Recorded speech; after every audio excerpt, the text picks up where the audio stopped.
The Bob and Bob Show. Here in the United States, we are alarmed by the new calls to adopt socialism in our country. America was founded on liberty and independence and not government coercion, domination, and control. We are born free and we will stay free. Hey, what's up, what's up, what's up? Yo, Patriots. It's the Bob and Bob Show. We are back at you again. This is the 21st episode that we actually have on Podbean. bobandbobshow.com. Go there, man. We got everything set up. Everything set up. You can listen to the show immediately. You can see the promos. You can see the videos. The whole shebang. It's a new website. So, yeah, we had Trump there in the beginning. Yeah. He said some stuff that made sense. Yeah, it's kind of strange, actually. Well, no, if you really think about it, he has said a lot of things that make sense. But there's been a lot of bull, too. Well, he said a lot of things that don't make sense as well. Exactly, yeah. So I think, in my own perspective, I feel that he's just saying those things to rally the troops. Probably. I mean, it's not like he came up with that. No, somebody's writing something for him, dude. Well, he's not. Yeah, he's not one of the presidents that was like, you know, a self-sustaining speechwriter type, you know, even though they all do have speechwriters, even if they are very good public speakers and very good speechwriters themselves, obviously they still have a staff working on it. Trump's not one of those guys. No, he's definitely not. Obama was, Kennedy was, you know. Like, this just all goes back to we have to make sure we understand that presidents are just front men. Yeah. They're not there for the will of the people. No, well, of course not. They're supposed to be. At one time they were, and they have been to different degrees at times. And by default, sometimes the policy is sort of for the will of the people or some people. But yeah. Well, it's ridiculous, and the whole idea of everybody just blindly believing in a president or Congress or any of this stuff. Like, you got to understand something. These people are not in it for you. Statism is a religion. Well, you can see. Yeah, statism is a religion. It's demagoguery. It's worshiping overlords, hoping that they help you and believing that they will. And sometimes they do and they don't also. A lot of times everything they're doing is unnecessary in your life and shouldn't even be an issue. Well, a lot of the problem now is, like, because, you know, you and I here on the Bob and Bob Show, we understand that, you know, these presidents really aren't there for us. So we don't really support any of them. Yeah, by and large, I mean, I'm not convinced at this point. The more I examine things and explore this, you know, this political paradigm that we're in and the world that we live in, I'm not sure that the presidency is as relevant as it used to be. Well, just because they say, you know, this country was built on freedom and freedom is what we want, and they say all the things that you want to hear, doesn't mean it's true. No, I heard the rhetoric. You know, like, seriously, like, open your eyes and look around you. If you don't understand, you'll see that your dollar's been devalued. Yeah. You pay out the butt on all kinds of different things, from insurance to your mortgage to your taxes to your whatever. You know what I mean? Yeah. You're paying out the butt. You're working more and more. Yeah. Now tell me, are these presidents in this Congress that has people in Congress for 50 freaking years? You know what I mean? Like, how is that even possible? Our society right now, in the state that it's in, with power structures in place that are in power, we are on a decline right now. No, everything's great. Job numbers are up. It's, you know what, if you look at the scale of the entirety of human history, or even the last 500 years, it is great right now. It really is. But that doesn't mean we don't have to be vigilant. It doesn't mean that we have to ignore everything that's not great. It doesn't mean that we have to ignore the landslide, dude. You know? Well, in the old days, you know, you're like, oh, well, we've advanced and, you know, things are great, I guess. And but sometimes you've said that. Uh-huh. But in those days, they had a horse, and these days we have a car. In those days, they had a house, and these days we have like electricity in there and everything else. Sure. So the only difference is they're allowing us to have things. Sure. That's what's happening. Well, the problem is that they're there in the first place to have that power over us. Well, yeah, they don't give us everything, obviously, but they give us the things that we think are cool, the things that we need. They aren't necessarily giving us anything. They're just not stopping us from having it. But there's a lot of things they do stop us from having as well, material and immaterial. Yeah, especially with technology. Yeah, and that's, you know, when corporations control government or government controls corporations and people, and it's all about that balance, dude. And it's what people get lost in, and is the idea that balance has to be there, just like in your personal life, or it's not congruent, it's not healthy. You know what I'm saying? Yeah. The government is a body. A machine. This is all just the mechanics of this realm we live in. And anything that doesn't follow it is going to be ill and is going to fail and is going to cause damage and is going to be toxic. The idea is to mitigate that as much as possible. Yeah, well, people don't understand that we're being manipulated, man. Absolutely. And we're being manipulated either through our currency, which they, inflate and deflate, and then their interest rates and all those kind of funny situations. But, they manipulate us through our TV. They manipulate us through our sports. That's a psychological war everything that you have entertainment style, they're going to manipulate you on it. Power structure mandate, power structure control is a war on the people, on the common population. It always is, whether it be private, or governmental, or a mixture of the two. And it usually is a mixture of the two. What we end up with is a situation where we don't have the free will that we did because they take away things like the gold standard. Oh yeah. They with the money situation, I mean, I don't know. I continually look at it and I'm like, the monetary system is Satan to me. Like everybody has to chisel off of everybody else in order to survive. We're the only species on this planet that has to pay to live here. Yeah. And we're not. What else Pay money. Pay money. Yes. Like we have to trade our labor or whatever for money in order to survive, in order to pay the crime bosses to live here. Yeah, well, the crime boss element is the problem. As far as paying to survive, you have to do that just to be a part of this. I mean, I'm getting on an existential level now. You can hunt for your meat or buy it. Either way, you got to procure it for yourself. Yeah, you got to do something for it. But so that's what. Yeah. If your dollar can't buy you anything, and you need $30 to buy that chunk of meat. That's the tyranny. Yeah. So they're taking the money and they're devaluing it by printing more. Yeah. And I got in a conversation with somebody talking about we need the Federal Reserve because we do now. We're in a situation now where we have to have it. Completely change. They have to continually create money in order for people to continue to buy goods. And stuff. Yeah. We are literally completely dependent on the Federal Reserve. Completely. And if they're able to print the money, which is devaluing the money every time they do it. Yeah. What do we do now? We just keep creating money out of thin air. Uh-huh. People have to make more of it to survive in order to buy more stupid things that we have to buy all the time. Right. And these stupid things end up going to a landfill eventually. It's all about that, keeping it rolling, dude, because it's a bubble that keeps growing. You have to keep it rolling. The more we consume and the more we throw away and the more we keep buying, that continues the machine. That's what gets it rolling and keeps it rolling. Yeah, that's the market. Right. But that can also turn into a big out of control monster or just intentionally so for it to just funnel to the top. Well, a company or a corporation or whatever, their incentive is, they want a continual profit. Sure. But they can't survive if they don't. Well, they can actually, but the stockholders will pull their if it's a traded company like with stockholders and stuff, if it's not performing, the hedge fund managers and stockholders and any, fund managers that are involved in their equity are going to pull out if it's not performing. And then they don't have all that capital being invested into the company. That's the problem with not making profit. But a company can run just fine without any profit on the books as far as operating and sustaining. It can't do so at a loss. Well, it has to create something in order to profit. What is it doing to profit? You have to profit. How are you going to pay your employees? How are you going to pay the electric? Well, that's not what I mean. I don't mean that by profit. What I mean is dividend profits. The surplus money that goes into returning investments to shareholders. Well, yeah, you know what I mean. But I'm saying that how is this money going to be changing hands without having a product or a service that is going to sell and make money? Well, it doesn't. Right. That's consumer. That's So this consumerism, it's a cyclical consumerism. Yes. Yeah. And so we keep buying the stuff. They keep producing the stuff.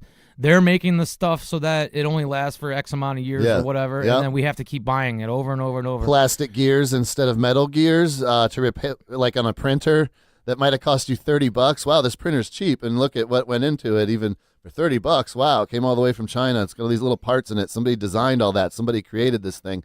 And it's only $30 for me? What a deal. Yes and no. It's a deal because it's $30. Why it's not a deal is because it's going to break in 6 months, and that little part in it that broke, that was made cheaply intentionally, cost $200. So you just buy a new printer. Right. It's a throwaway society. Oh, man. it is. And because of it, well, this is because of profit. This is because of the monetary system, in my view. Yeah. Because you have to continually keep making money. Well, that is the evil of the... That's the evil. Right. And so what's happening is we're buying goods, we're selling goods, and these goods are going back into the environment, and they're not biodegrading, and these, giant corporations that are manufacturing things are blowing crap up into the freaking atmosphere. It makes for a monster of consumption. So, they have to continually keep going. So now we got, alphabet agencies like the EPA, for example. Sure. They're going to cut corners, and they're going to take payouts, and so these companies can keep running so that they can be financed, and everybody has to make money. And that's the problem. Everybody has to make money. Yeah, and the part of the problem is that these bureaucracies, in theory, are great. In practice, are horrible because they're infiltrated from the start by corporate interest, special interest, and the bribery, the lobbying, a lot of that stuff that, if that wasn't there, our system would be great, but it is there, and nobody holds them accountable. And that's why we end up in this oligarchical free-for-all that we're in. Our system doesn't work because we've allowed it to become corrupted, as far as our government regulations are concerned. Yeah. Well, I mean, if you think about it in a broad spectrum analysis, something has to be done about the monetary system. Something has to happen. That's one approach. The Federal Reserve is obviously devaluing the dollar. It's allowing these corporations to continually keep doing things. Yeah. And, what do we do? I mean, what do we do? About money? Yeah, because, we want to go back to the gold standard? Well, there's not going to be enough gold to compensate for the freaking money. There is not enough gold on the planet to satisfy an economy the size of the world economy and United States economy that we have now. Because of the situation we're in, because our economy is based on thin air and a promise of nothing, it's a fiat economy.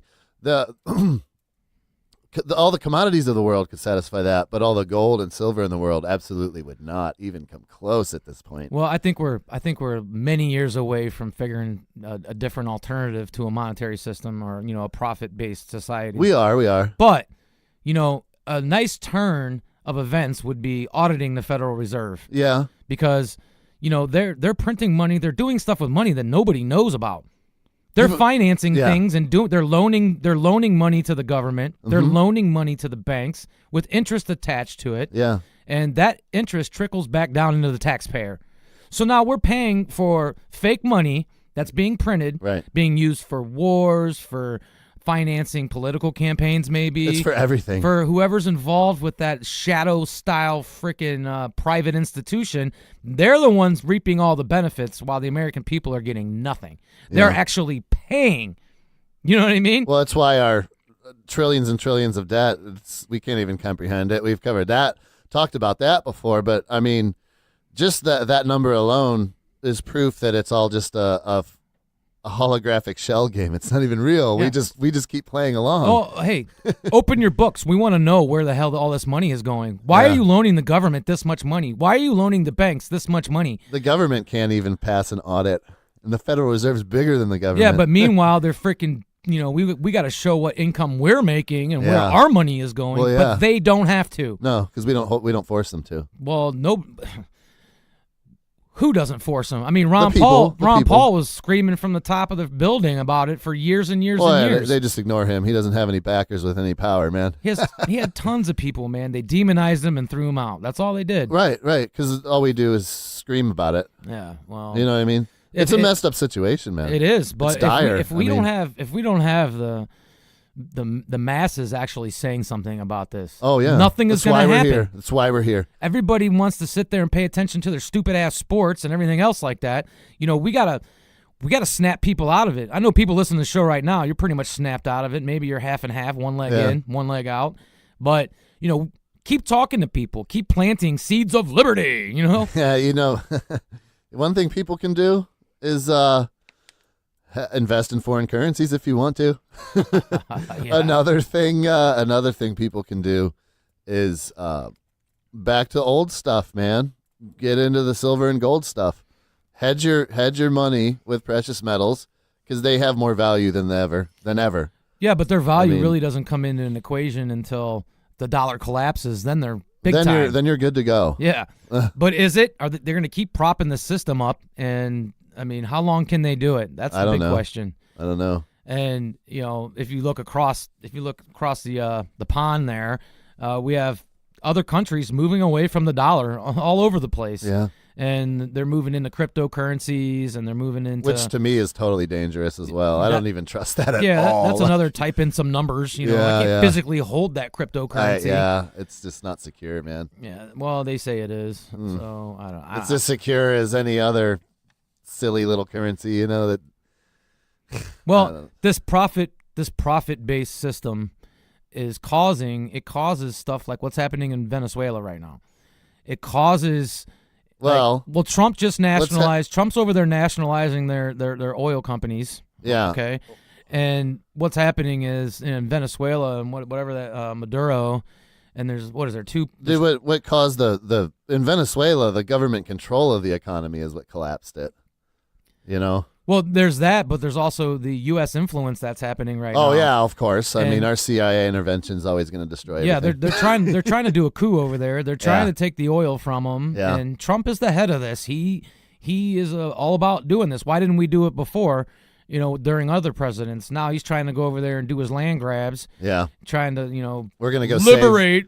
We're gonna go save Venezuela from itself now. Is that what we're gonna do? They're trying, but How about if we just leave them alone and let them handle it? Because, we do enough damage. And, that's another thing. We pay for Israel's universal health care system, yet don't have it for ourselves. But people want to fall into this higher taxes for more socialism thing here. No, I'm not ever going to support.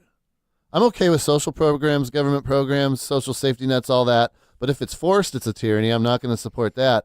And if it causes more money to be bled out of the American people, I'm not going to support that either because the government's fat enough. Stop giving everything to the world and keep it here. I never said I wanted to send $700 a year to Israel. Why is it happening? Yeah. Why are we funding military coups and funding destabilization of places where they went after Saddam Hussein, Muammar Gaddafi? Yeah, that's just Israel. That's a small percentage of everything where our money goes. You know what I'm saying? Well, how much meddling has to be done? Because what's going to happen is everybody's going to turn against us if we keep meddling in everybody's elections and everybody's countries. Meanwhile, we're over here crying and moaning about the meddling of Russia over here during Trump's election. Yeah, that's our boogeyman. You know what the problem is though is that the federal government, the U.S. federal government, belongs to global oligarchs that are controlling, that have global power agendas, the New World Order. We all know this already. Yeah, this isn't. Our money is not about helping America and Americans in our country. It's not at all about that. It's about propping up New World Order agendas and moving them through. That's the tyranny that we're facing. And, alternative energy, all that's great. We need to move into that. We absolutely do.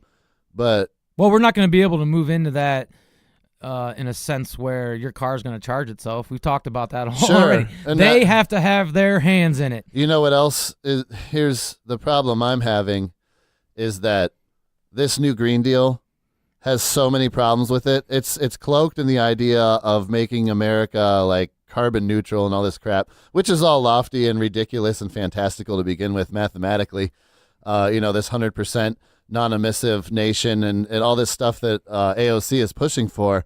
What it is commie red Marxism. If you look at it, she's talking about just the classical failures of the design that works so far against human nature that it just leads to misery for everybody. Like universal income, that's something that has never worked anywhere it's been tried. Everyone says things like, oh, Finland's doing it. Finland did it for a couple of years and they stopped because it failed. It's just, it doesn't work. She's talking about, if you don't have to work, if you don't want to work, you don't have to, you'll get a universal income. No, because then nobody's going to work, you dummy. You know what I mean? She's just stupid. Yeah, she's a threat. She's a threat to liberty. Yeah, she wants to centralize all industry and all of our personal, enterprising in our free enterprising into state control. When I say state, I just mean government, into government controlled and, centrally powered, so that the state controls everything and everything will be great for everybody. We'll all be totally dependent and free. No, you won't. It'll turn into despotism, just like it did in the USSR, because it's pretty much the same blueprint that Stalin had. Did Stalin pull Russia out of huge economic slumps? Yeah, before, with his push, yeah, he did. He did it, he also killed 10 million people and completely erased the middle class. And, by design of stopping natural order and human nature and free will, it ended up in the elimination of any real comfort and liberty for everybody in the entire nation. Well, they had to keep people in, kill people if they were dissidents, brainwash people to keep them playing along. No, I'm not going to support that. Well, with Cortez or whatever the hell her name is, same thing as always. They are not going after the problem. Yeah, we need to go more green. Yeah, we need to save the trees. Blah, blah, blah. But why are those trees getting cut down in such big thing in the first place? Do we need systemic change? Absolutely. Do we need a good monetary system? Yes. Because we don't. We have one that's been hijacked since 1913. Right. We need all that. Is Marxist state control going to fix it? No. Right. You know what I mean? It's stupid. Dude, why aren't these politicians calling out the shadow elites? Why are they not calling them out? She might not even know they exist. Well, I mean, come on. She wears white to freaking the State of the Union. So, yeah, I mean, in solidarity with hardworking women or whatever that was. Based on the philosophies that she champions, I think there's a lot she doesn't know or completely ignores. I don't think she understands the real principles of this country, first off. Well, she obviously doesn't, and but the principles that she believes in are proven failures, and it makes her look retarded, frankly. Yeah, I think she is retarded. So I mean, she looks it like physically, and she talks it, and she talks the talk and walk the walk. So, whatever. I don't want to talk about that idiot, and I don't want to talk about Nancy Pelosi. I guess I'm going to have to talk to her about her for a minute. But, you look at the State of the Union. Did you watch any of that? No, man. Oh, man. Me and Chris went back. We went back and looked at it, and, man, Nancy Pelosi and her rotten apple face. She's an example of just needing to go. Wearing her stupid white. You know what, dude? I don't want to. This is the State of the Union. I don't want to see a bunch of women dressed up in white acting like, oh, wow. Wait a minute. A bunch of women dressed up in white? Yeah. That are congresswomen and have political power? Yeah. And they are at the seat of global power like that, American power. And they dressed in all white. But that's not the patriarchy. That's the matriarchy, man. Yeah. What about the patriarchy? I don't know. Oh, it's not real? I guess not. Oh, okay.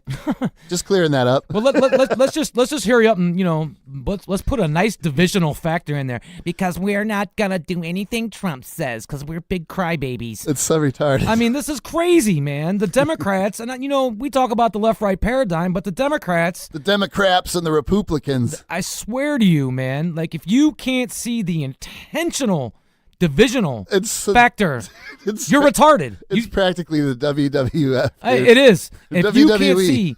you can't see these idiot politicians like leading you down the road of division, you need to reevaluate what you're doing in life and how you think, because obviously if you're over here and you're a woman and you're like, oh, this is so special, they're wearing all white, and they're in solidarity with the women's struggle. It's a base level appeal. Okay, let me tell you something. There's head executive women that are making millions of dollars. Oh yeah. Women can get in different areas that men can't when it comes to business and stuff. Women get in everywhere that I don't want to hear it anymore. Yeah. I don't want to hear about the blacks being beat down. I mean, I know they have their problems with cops, and there is still racism and stuff like that. That's on the street level thing. As far as power structure level, it's all over with. Women dude. are in everything now. So are minorities. So I don't want to hear it. I don't want to hear it anymore. Stop dividing us. This is bull crap. Yeah. And you want Black History Month, I want White History Month. I mean, this is stupid. None of this. Yeah. Like, let's just continue on with life like we're all human beings. I don't even care about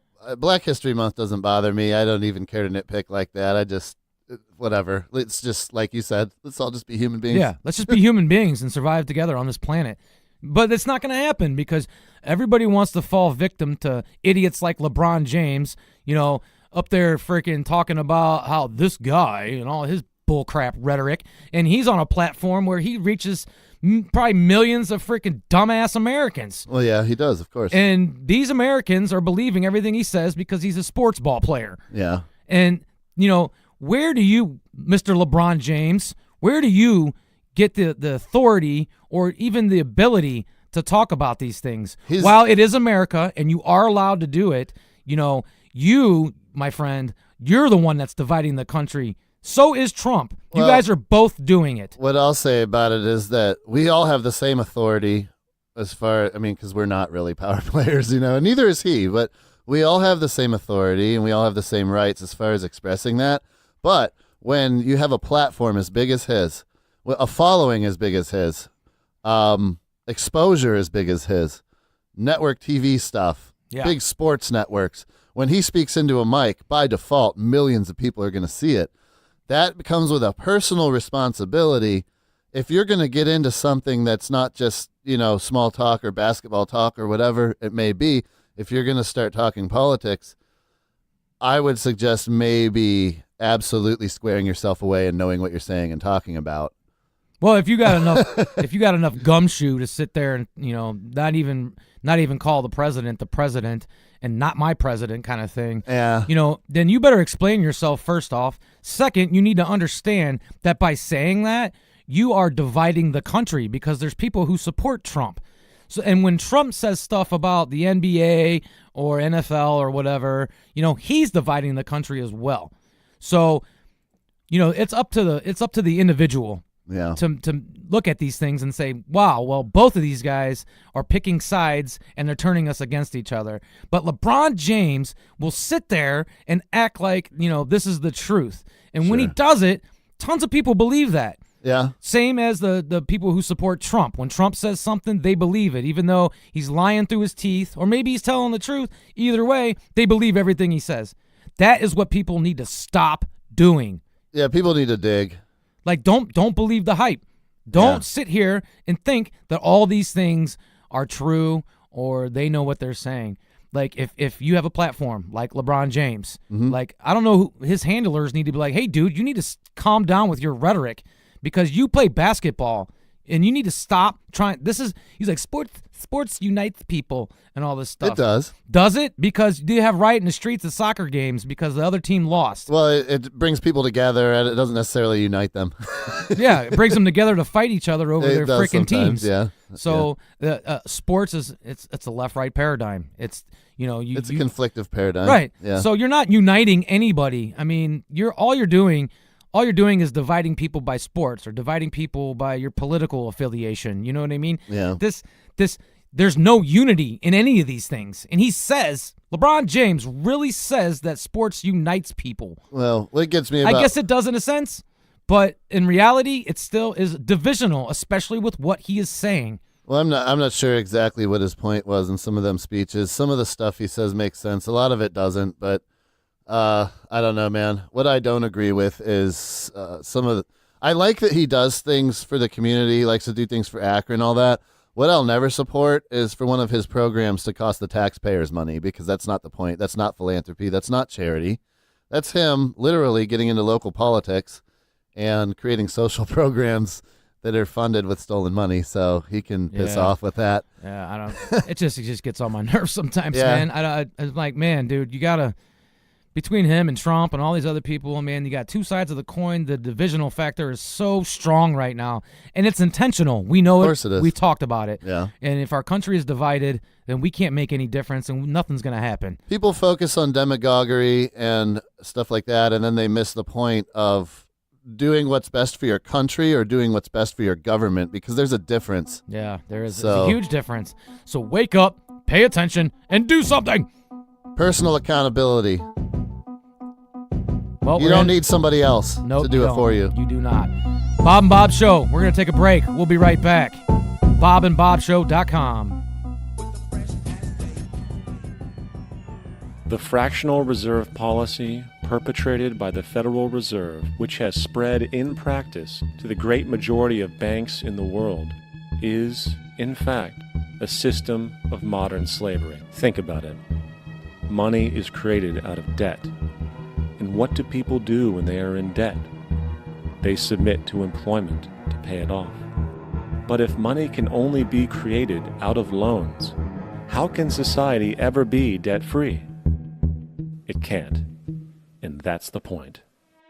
And it is the fear of losing assets coupled with the struggle to keep up with the perpetual debt and inflation inherent in the system, compounded by the inescapable scarcity within the money supply itself, created by the interest that can never be repaid, that keeps the wage slave in line, running on the hamster wheel with millions of others, in effect powering an empire that truly benefits only the elite at the top of the pyramid. For, at the end of the day, who are you really working for? The banks. Money is created in a bank and invariably ends up in a bank. They are the true masters, along with the corporations and governments they support. Physical slavery requires people to be housed and fed. Economic slavery requires people to feed and house themselves. It is one of the most ingenious scams for social manipulation ever created, and at its core, it is an invisible war against the population. Debt is the weapon used to conquer and enslave societies, and interest is its prime ammunition.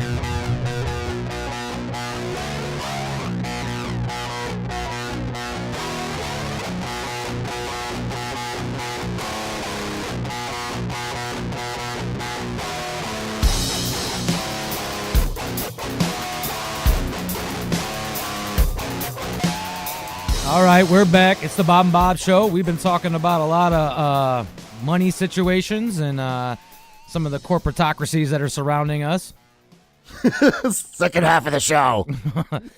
All right, so let's get back into this. That was Peter Joseph from PJ from the Zeitgeist movement talking about the monetary system and how we're wage slaves. Yeah. Makes sense, kind of, doesn't it? Yeah, it does. I mean, we have to continually keep working to make a wage in order to pay the crime bosses. Can I throw some pretty accurate figures out there real quick? Go ahead. Okay.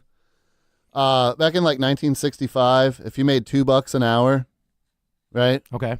2 silver dollars. That's 2 troy ounces of silver. Okay. That's $2 an hour. Okay. Do you know what that is in today's money? No. It's $30. So they used to make $30 an hour? That was a $2 an hour job in 1965. Was adjusted for inflation, would be like somebody making, what is that, $65,000 a year? It's $30 an hour times 2,000, be 40 hours a week.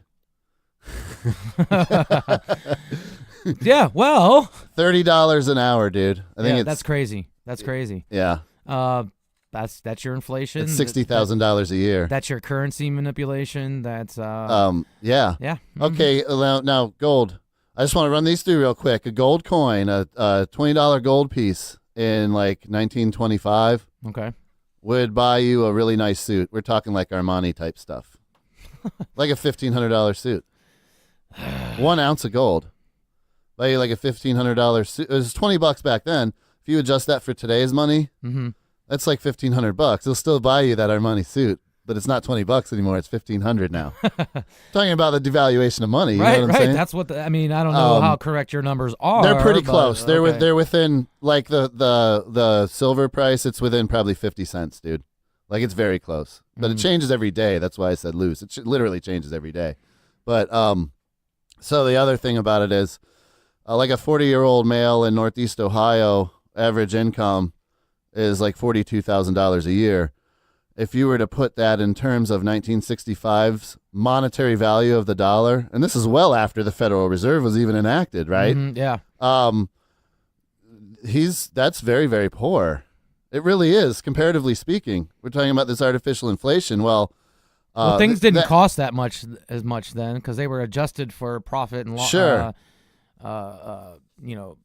not profit. That's but, correct. That's correct. But a $2 an hour job back then was equivalent in like skill and responsibility, like the value of that labor. A $2 an hour job back then is on par with now what pays about $12 an hour. So the wages have not gone up with inflation, not even close. They're under half.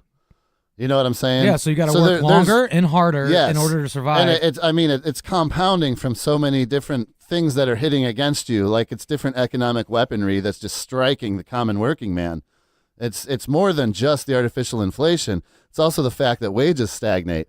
Otherwise, a job is like a regular guy in a warehouse would be paying $30 an hour instead of $15 an hour. Yeah. If they're even making that.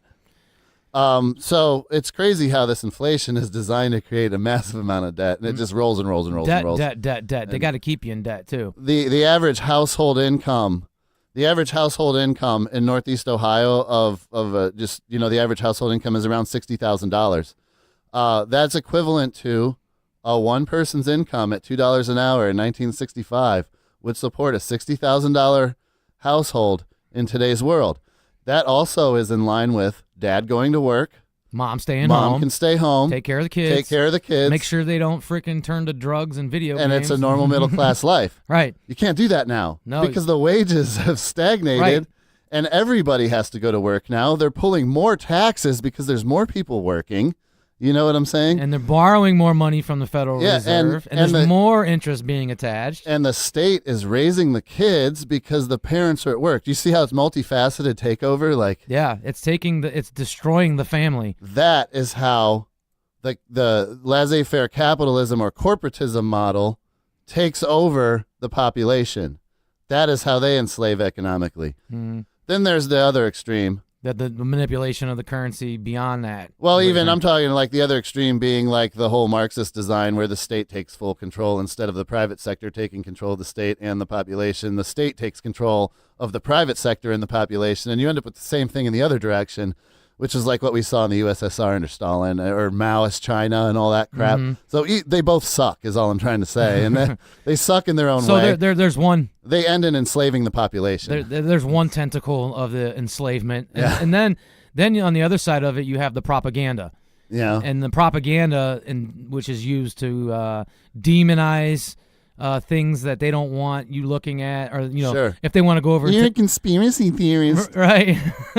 Well, they're going to demonize like they're doing Maduro or whatever in Venezuela in order to get our military in there, in order to get the oil, in order to get the gold. Corporatism. Yeah, same stuff they use. It's used over and over and over in history. And as long as you people don't pay attention, right, that's all they need. Hey, as long as the Rams are winning, right? Right. As long as we're I got $500 on that game, dude. Yeah.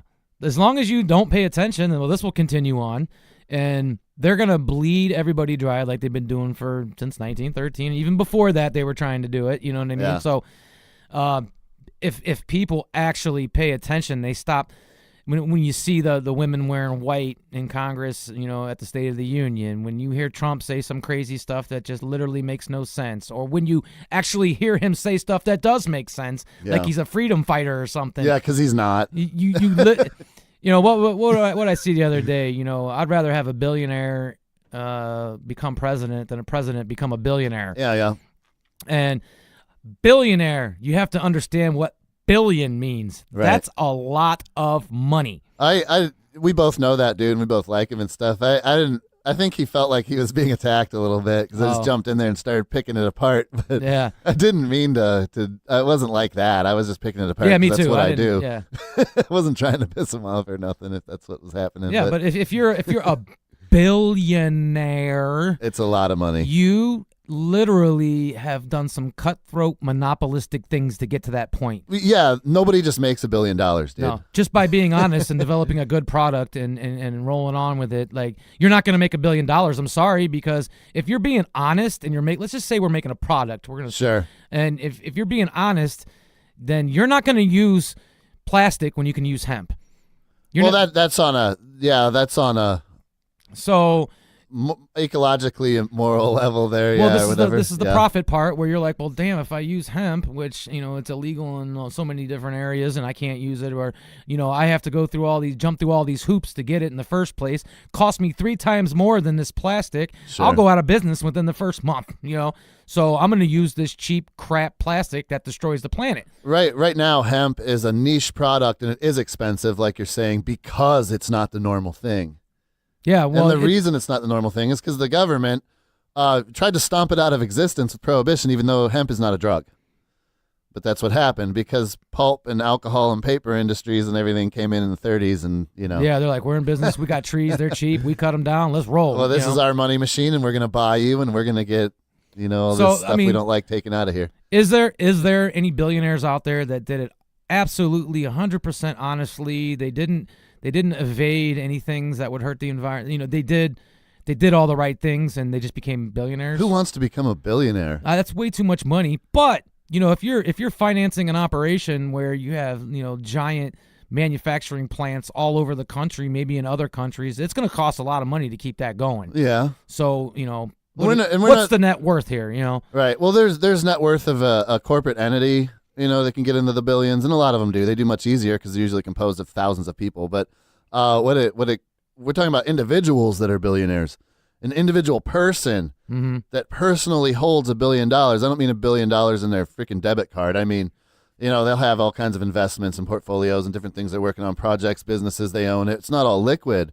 But if that one individual has that much power, $1 billion, that's $1,000 million, and that's only $1 billion.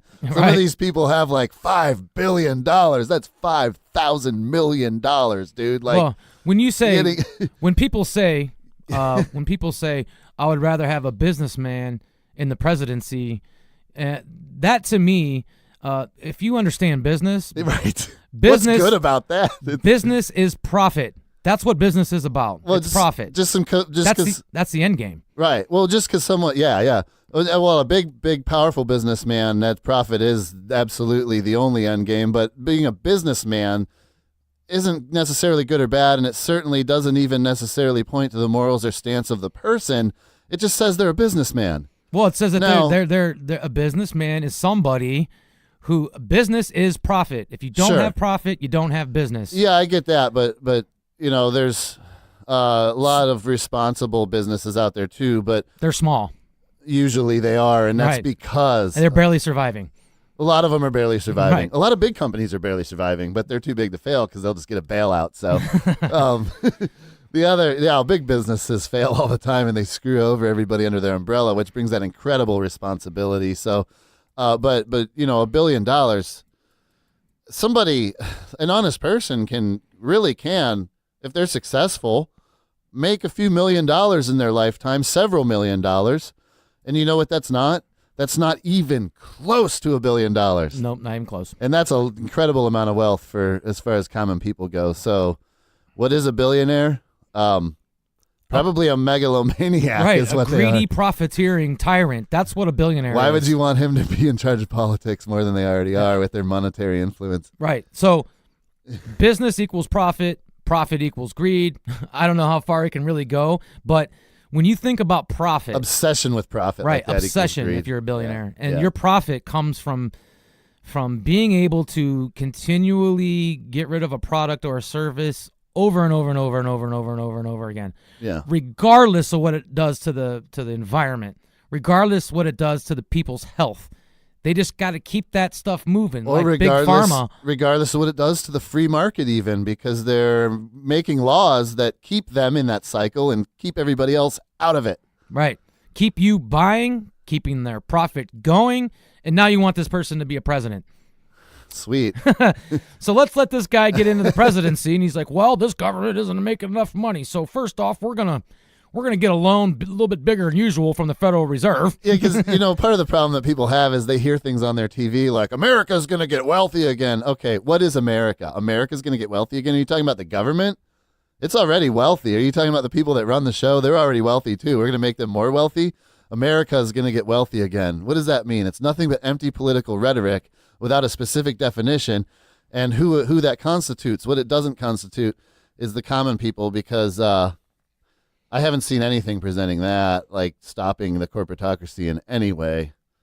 Just expansion of more state power and more corporate power. Nothing about regulating either one. Well, apparently nobody wants to pay attention to anything anymore.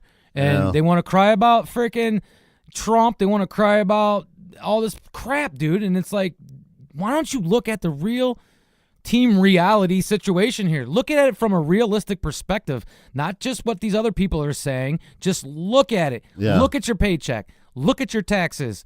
Look at some of the laws, the draconian laws that get passed, even on a local level. Like, you're not, we've talked about this before, you're guilty until proven innocent. Absolutely. That's how it works in this country. Laws, you think Kavanaugh was a good guy, but he freaking helped author the damn Patriot Act. Kavanaugh, jeez. Yeah. Dude, like 5 shows ago, you confused Kaepernick and Kavanaugh when you're talking to me, and now every time I hear either one of those names, I switch them in my head. So I'm like, Kavanaugh, that's the football guy. You know? But it's not. It's the like, judge. yeah, you got congresswomen and congressmen that are worth millions of dollars. They're in office over there for 30 to 50 years. Yeah. You know, they're They're in office when they're insane and delusional, which is, how is that good for anybody, man? Come on. John McCain had like brain surgery, and he was still in there making decisions. But look at Pelosi. Look at Ginsburg. And I know everybody's going to come in and be like, you're part of the problem because you don't like women. No, I don't like insane people and having power over my life. Do I care if they're insane? Not really. It's not a personal attack. Well, I don't care if want they're them insane, if they're running in government, Yes, making laws. That's what I care about. I care that she can't stay awake for a half an hour. And how is she going to possibly be an integral part of policy making and deciding the future of this country's government and how it'll influence the population in the future? You know what I mean? Like, they scream transparency, but there's never any transparency. It's you don't tell us what you're doing. I mean, even Rand Paul himself, like, was talking about, I forget which bill it was. Might have been the old National Defense Authorization Act or something, but there was a draconian bill that they would not let the congressman read until a day before. Oh, yeah. And it was like 10,000 pages or something crazy. And then there was another one that they kept in a locked room where they couldn't even get the bill. They had to go into that room, and that's where they could read the bill only. They couldn't take their phones in there. They couldn't make any documentation of that bill. What kind of crap is that? less than 10% of the whole of Congress will call out that bull, too. And Yeah. Rand Paul's one of them. Yeah, he called it out. Ron Paul's called out so many different things too. Yeah. But again, if that happened, if the people knew that happened and then they did nothing, Well, that's the problem. that is the reality. You see these women wearing white in Congress at the State of the Union. Oh, look at the unity. Yeah, and that's the problem. Like, you have to stop thinking that one person is better than another person, or this person was beat down in history more than this person, you know, or this ethnic group, or Sure. or this gender, or whatever. Like, stop crying about what happened in our history. We're not saying- it's part of our evolution. Right, and it's not to forget. We're not saying forget. We're not even saying excuse. We're not saying justify. We're not saying any of that. We're saying don't perseverate on it. Don't use it as a cloak for our progress today. Yeah.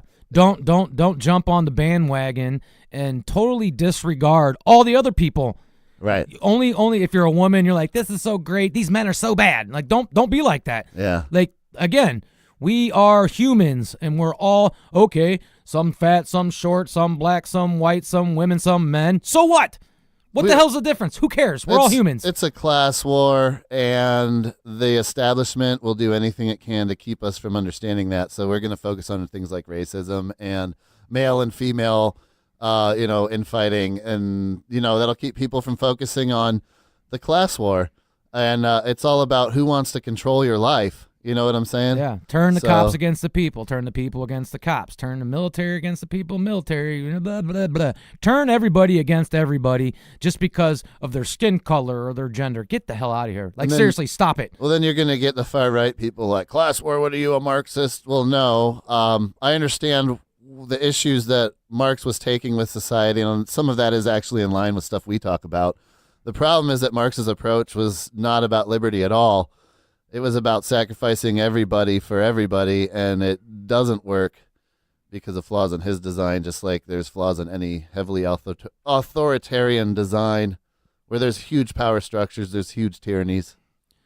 Well, I don't know. Drives me nuts. Yeah. You ever heard of the North American Union? Yeah, but I'm not very knowledgeable. This is a conspiracy theory. Yeah. Okay. But you can actually see how it's starting to pan out. So this North American Union, that is some hypothetical thing that people talk about, is Canada, United States, and Mexico. Okay. And they come together and they're under one currency, the Amero. And the one president, one government. So we're federalizing the whole subcontinent. Yeah. So then it's the North American Union. Then they're gonna have the. It's just another step in the NWO. The Asian, Union. Yeah, we got Europe handled. Then now the European Union. Right. So this is how, instead of having these states and these nations like they are now, they want to boil it down. Let's get just 3 of them. Yeah, we're gonna get it. Yeah, we're gonna count it down. 5, 4, 3, 2, 1. Bam! World power. Right. That's what I mean. This is the conspiracy theory, that's the slow war, buddy. Economically based. Well, when you look around the world and you see what's happening, especially throughout with the U.S. is interventionalism everywhere. Yeah. They're consistently destabilizing regions and saying they're going to prop them back up. But what they do is they go in and they blow it to shit, take their natural resources and leave it in ruins. Yeah. And, they start out with propaganda and they demonize all the presidents or leaders. Well, the the people have to buy into the war, at least by the time it's underway. Mm-hmm. People have to buy into it or they'll just flat out reject it. You know what I mean? Yeah. Or they have to just not know about it at all. So that's the bread and circuses, and then there's all the lies. Mm-hmm. So they keep you divided, and they keep the bread and circuses, which is your entertainment. Or the lies so they can just start the war, Yeah, that's the propaganda. Yeah, they sit there and say, this president's killing his own... Assad is gassing his people. It's horrible. Yeah. We don't know that. There's no proof of that Yeah, whatsoever. so- And it defied logic, actually, Yeah, to say that he would be Saddam doing Hussein has weapons of mass destruction, that. Well, and they so never do found we. any. So does everybody else. What's he doing? Yeah.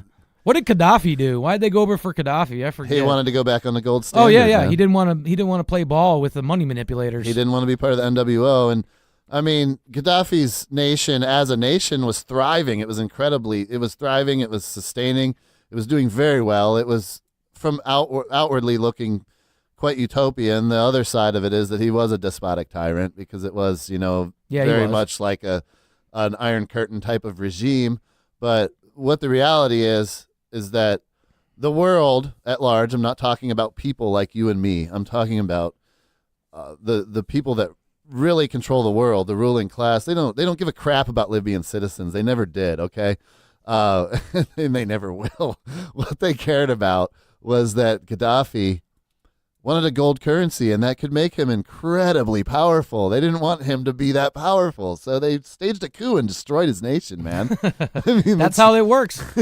The other side of it is, back to this propaganda and demonization of everything, why is it that all the protesters that are down in Venezuela, demanding change, they are bad, they're good. We need to go down and save them. But the yellow vests in France are bad. Right. But the yellow vests are actually like fighting for what they need and what they want. Down in Venezuela, the people are actually fighting each other. Yeah. Because they have 2 presidents that are claiming that they're president. That's what's happening down there. And this side's, these people over here are saying, I acknowledge this as my president. And the other, I acknowledge this guy as my president. And they're butting heads in the freaking in City Hall or whatever, or on the streets. And the U.S. government is trying to say, you guys need help down there. These people are getting crazy. So we're going to help finance your military to go in there and stop these protesters and stop these fights. Dude, if you change some of those names, like the politicians' names and the countries' names, you know what you're describing right now? What? The beginning of our intervention in Vietnam. Is that how that panned out? Absolutely. Same crap. It's exactly the same. And they're trying everything they can to get into that situation down there, and they're doing everything they can to get in there. They're hot. They're ready. They want to go. Dude, they're already in there. But they got to have the American people behind them. So they have to demonize the protesters down there. They have to demonize one of the presidents, whichever one is not playing ball with the U.S. government. then they're going to demonize that one. Sure. And then they're going to place in their little puppet frickin' whoever, and then that puppet's going to sign off on the oil, sign off on the gold, sign off on all this crap so that U.S. intervention can take over. And you know what? It's not even ultimately at the top. It's not even, it's the U.S. that's going to do this. U.S. quote-unquote coalition. There's going to be Australians. There's going to be Canadians. There's going to be British. Anybody that's NATO is going to be part of it, but it's going to be U.S.-led because it always is, because the U.S. military is the muscle arm for the New World Order. It is. Why is the U.S. the world police? Because the U.S. military is the enforcer for New World Order acquisition and policy. That's why it's the U.S. That's why that, you know what I'm saying? It's that plain and simple, man. Liberate the world. We are exposing freedom, or we are bringing freedom to everyone. Yeah, and it's not about American freedom. Defending American freedom. That's the big one. Right. Who died for our freedom? No. Are we free? But that has zero effect on our freedom in the United States. None whatsoever. Oh, then we go back to the compartmentalization, and unfortunately, by us talking like this, like, you don't like our troops, you're anti-military and all this. No, we're not. Not at all. We believe in our troops. Yeah. And you know what? I know a lot of them. And sometimes, most of the time, they go over there. We have family members, too. I know, but they go over there. there, they start out when they're young. They don't understand. Sure. All they're looking for is that free college education and, some help later on. Or they want to see the world, or they want to go kill terrorists that they believe are really terrorists when they're not. Some are, some aren't. Well, the people fighting the wars are absolutely terrorists, but that why they exist, how they got there, and our role in it all is where the lies are. Well, they bring them in young where they don't understand. Yeah. But by the time they get out, they understand now, and they know that there was bad. They're like, I don't even know why we were there, a lot of them would say to me. Like, sure. We were fighting people, and the people there were, the citizens were nice people. This is ever since Vietnam, ever since these insurgency wars and insurgency invasions. That's why are we there? For Vietnam, a lot of guys didn't know. It was all about the communism thing, to get rid of communism. Like right now, it's to get rid of, the holy war jihadi thing that's going on. Mm-hmm. But why are we really there? There's always a bigger picture. Always. Since basically World War II and Korean War, that's been the question. Even the soldiers that are there, especially after they allow themselves to fully open their eyes, they start really questioning, why are we here? Everybody knew why we were in Nazi Germany. Mm-hmm. What people don't necessarily know is why the Nazis existed in the first place, but that's another show. Right. Who propped them up and got them going. Exactly. We'll get into that some other time. That's a big subject, and it's going to spin a lot of people's heads and probably piss a lot of people off too. But. Yeah. Well, if your big sports game, or this gender problem that everybody's talking about, or these women wearing white, or all this crap that they keep spewing at you, this is keeping you from understanding anything. Yeah. You're not understanding. You're not looking. All you're seeing is you're looking at your mainstream media, TV, and you're being force-fed all this crap. Right. And you're believing it. You know and what? You're picking a side, and you should pick the side of humanity. That reminds me of something, dude. I was looking into some information about intelligence organizations throughout the world in the mid-century, like the Mossad, like Israel intelligence. That's CIA in Israel, you know. So there was this one agent, a female. It's always a male and a female together. If you ever notice that, espionage experts, it's always a male and a female together because it doesn't look like a target. It just looks like a couple doing their thing. You know what I mean? Yeah. And this female, she's a highly trained agent, and she's like, I played the blonde, and they're like, what is the blonde? She's like, the blonde is a persona. The blonde is a personality type in the citizenry. The blonde is someone that likes to go out drinking at bars, likes to pay attention to sports and stuff, and that's about it. That's all the blonde knows about. The blonde doesn't really know much of anything. Why do I play the dumb blonde? Because it's not questioned. Mm-hmm. They don't know what's underneath the skull and what our mission is. You know what I mean? Big manipulation, everybody. Well, hey, man, we're at the end of the show. So make sure to check us out in Discord, second hour, bobandbobshow.com, or go to complaintboxes.com, which is our social media platform. We'll see ya. Thanks for listening, folks. folks. But I can't keep doing this radio show and sitting up here and reporting all these reams of crap.